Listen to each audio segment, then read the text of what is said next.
ចាគ្រប់ជំរាបសួរពុកម៉ែបងប្អូនពួកមិញនៅក្នុងក្រុមទាំងអស់គ្នាចាឥឡូវនេះគឺបានធ្វើការរៀបចំ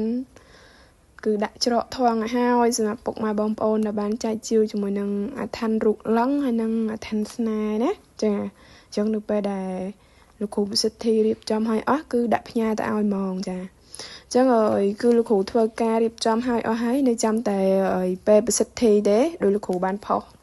ប្រាប់បងប្អូនពូមិញនៅក្នុងក្រុមងាកមិញអញ្ចឹងគឺធ្វើឲ្យអស់ហើយដាក់ថាដាក់ឲ្យអស់ហើយមានថាមួយនឹងយន់ស្នេហ៍ប្តីប្រពន្ធកមួនស្នេហ៍យន់កុមារទេពយន់ការពេហើយនិងយន់សារិកាលិនថោងចាអញ្ចឹងអ្នកដែលជាវជាមួយនឹងឋានខាងស្នេហ៍និងឋានរូបលឹងហ្នឹងណាអញ្ចឹងសម្រាប់អ្នកដែលជាវសាមុនហ្នឹង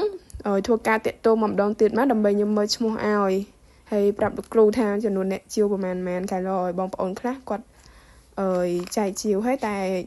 ខ្ញុំធ្វើការតបអត់បានអស់គ្នាអញ្ចឹងទៅឬមួយក៏គាត់ជាវហើយអត់បានឲ្យតាក់ទងមកខ្ញុំអញ្ចឹងណាចាអញ្ចឹងសម្រាប់បងប្អូនដែលបានចែកជាវសាមុនហ្នឹងគឺធ្វើការតាក់ទងមកខ្ញុំទៀតម្ដងទៀតមកមិនថាប្រម៉ែធរណីឬមួយក៏ស្ដេចអឋានឬមួយក៏អឋានស្នេហ៍ទេចាអញ្ចឹងគឺធ្វើការតាក់ទងម្ដងទៀតមកដើម្បីពេលបានហើយគឺខ្ញុំនឹងធ្វើការមើលឈ្មោះឲ្យរៀបចំបានផ្ញើទៅឲ្យគឺមានជាមួយនឹងលោកគ្រូថែមយន់ឲ្យចំនួន4មុខទៀតហើយនឹងក៏មួយស្នេហ៍មួយមុខណាចាអញ្ចឹងក៏សូមអរគុណ